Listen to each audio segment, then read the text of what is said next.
આજે આપણે ભરેલા શાકને ટક્કર મારે એવું સરસ મજાનું રીંગણનું શાક કુકરમાં બનાવવાનું છે। ચલો જોઈએ રેસીપી। ખરેખર આ શાકની મજા જ ત્યારે છે। આ શાક બનાવવાની રીત બહુ સરસ મજાની છે। આ શાક રોટી પરાઠા અને બાજરાના રોટલા સાથે તમે ખાઈ શકો છો। તો ચલો જોઈએ સરસ મજાની આ કેવી રીતે મેં શાક બનાવ્યું છે તેની રેસીપી। ખરેખર આ રેસીપીનો વિડીયો પસંદ આવે તો દિલથી લાઈક શેર સબસ્ક્રાઈબ કરજો। રીંગણનું શાક તો તમે બધા જ બનાવતા હશો, પરંતુ જો આવી રીતે આ શાક બનાવશો તો નાના મોટા સૌ કોઈને ભાવશે, ખાતા જશે, વાહ વાહ બોલતા જશે અને જેટલું બનાવ્યું છે એ પણ ઓછું પડશે। તો ચલો સરસ મજાનું એકદમ નવા જ ટેસ્ટનું બનાવીશું રીંગણનું શાક। આજે આપણે રીંગણનું એકદમ સરસ મજાનું યુનિક શાક બનાવીશું। કુકરમાં બનાવીશું, પરંતુ એકદમ સરસ ઇન્સ્ટન્ટ અલગ જ પ્રકારના મસાલા અને ગ્રેવી સાથે।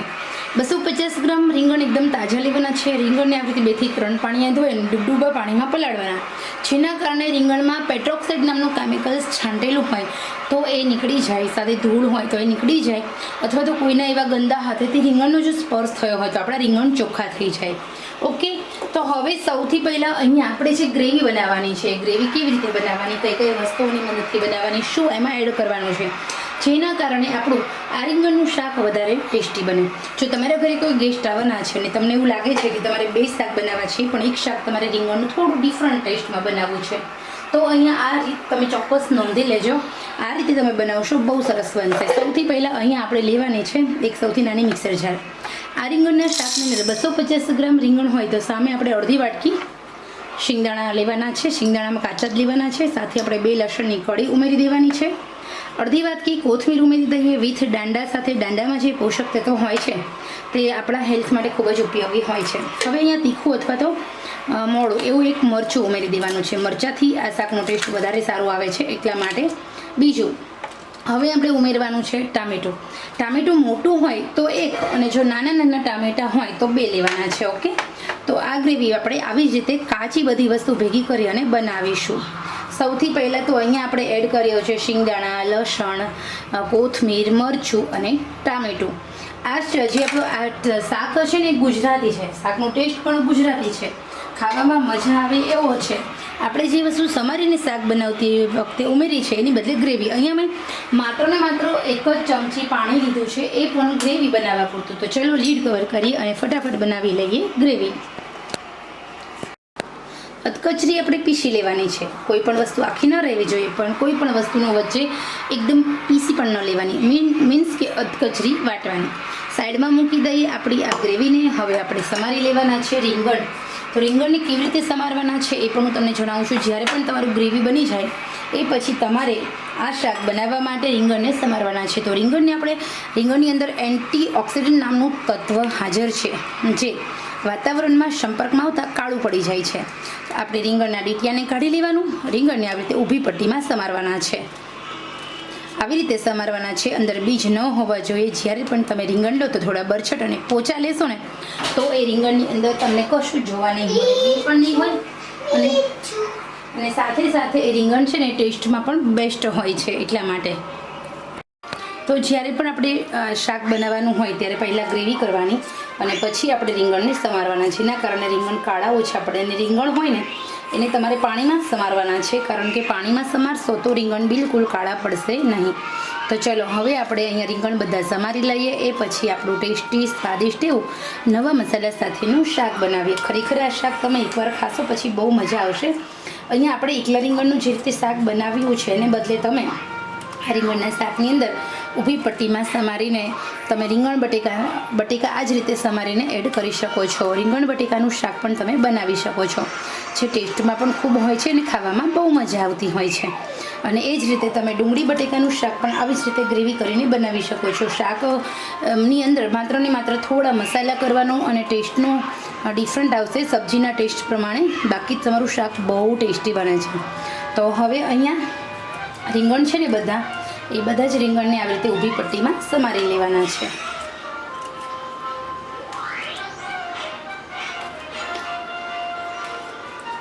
આપણા રીંગણ સમારાઈ ગયા। ઓકે, ચલો હવે આપણે વઘાર કરી લઈએ।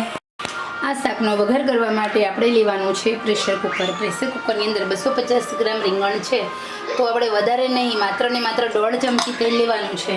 500 ગ્રામ રીંગણ હોય તો 3 ચમચી. બસ એવી રીતે મેઝરમેન્ટ તમારે સેટ કરવાનું રહેશે કે તમારે તેલ કેટલું લેવાનું છે. જો આમાં તમે થોડા બટેકા ઉમેર્યા હોય, 1 બટેકું, તો એ રીતે તમારે તેલનો ઉપયોગ કરવાનો છે. હવે આપણે આ શાકનો વઘાર કરીશું. તો આ શાક છે ને એનો વઘાર કરવા માટેની રીત છે ને થોડી ડિફરન્ટ છે. ખાસ તમે સ્ટેપ બાય સ્ટેપ મેં જેવી રીતે વઘાર કર્યો એ જોશો તો તમને શાક બનાવવામાં કોઈ જ ઇશ્યુ નહીં આવે. હવે આપણે તેલ ગરમ થાય, વેટ એન્ડ વોચ. તેલ ગરમ થશે એની વેઇટ કરવાની છે. જેવું આપણું અહીંયા તેલ ગરમ થાય એટલે આપણે રાઈથી વઘાર કરવાનું છે. જોઈ લેવાનું છે કે પ્રોપર તેલ આપણું ગરમ થયું છે કે નહીં. એકદમ તેલ ગરમ થાય ને પછી જ તમારે રાઈ ઉમેરવાની. રાઈ જેમ તમે ઉમેરો એમ ફટાફટ ફૂટવી જોઈએ. તો હવે આપણે અહીંયા તેલ એકદમ સરસ ગરમ થયું એટલે રાઈ ઉમેરવાની. રાઈ સંતળાઈ જાય એટલે આપણે જીરું ઉમેરી દેવાનું છે.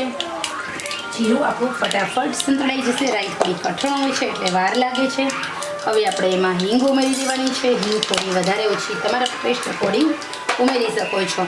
તો હવે આપણે એમાં હવે બીજું શું કરીશું, તો આપણે જે ગેસની આંચ સ્લો ટુ મીડિયમ કરવાની છે અને જે મિક્સર જારમાં ગ્રેવી બનાવી હોય એ બધી જ ગ્રેવી આમાં ઉમેરી દેવાની છે. ઓકે. અને મિક્સર જારની અંદર થોડું આપણે 1 વાટકી જેટલું પાણી ઉમેરી અને રાખી દેવાનું, જેના કારણે બાકી અંદર જે ગ્રેવી છે એનો પણ આપણે ઉપયોગ કરી લઈએ.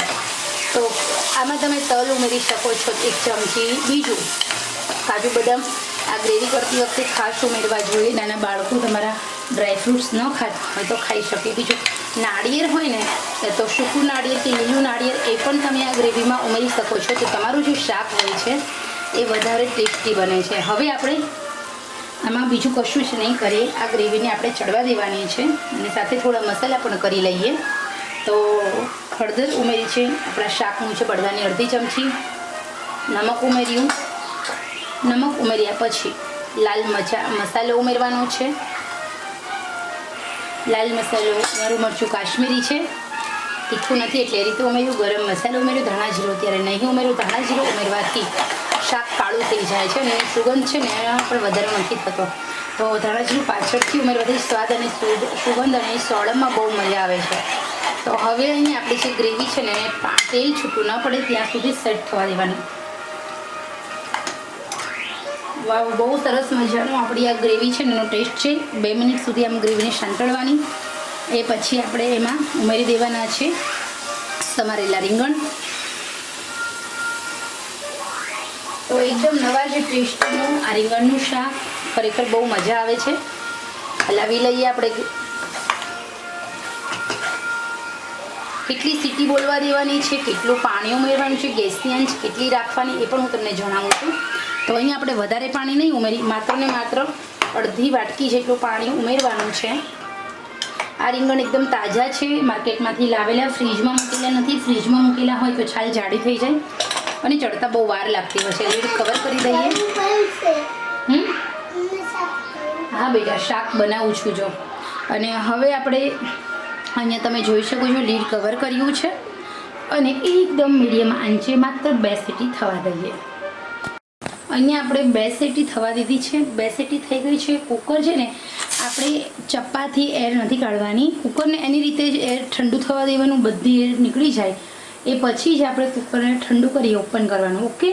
હવે અહીંયા આપણે જોઈએ તો વાવ, બહુ સરસ મજાનું આપણું ટેસ્ટી સ્વાદિષ્ટ એવું આ શાક બનીને રેડી છે. ગ્રેવીવાળું બહુ સરસ મજાનું બન્યું છે. ધીમા તાપે રાખવાનું કારણ એ કે આપણો જે મસાલો છે તળિયે ચોંટી ન જાય. અને આ જે શાક છે રૂટીન શાકમાં તમે બધું સમારીને નાખો ને, મરચાં લસણ ખાંડીને નાખો, પણ આ શાક છે ને એવું ટેસ્ટી નહીં બને. એના કરતાં બેટર છે કે જો તમારે ખરેખર ક્યારેક તમને એકદમ સિમ્પલ ને સરળ રીતે પરંતુ વધારે ટેસ્ટી સબ્જી ખાવાનું મન થાય ત્યારે આ રીતે ચોક્કસ બનાવજો.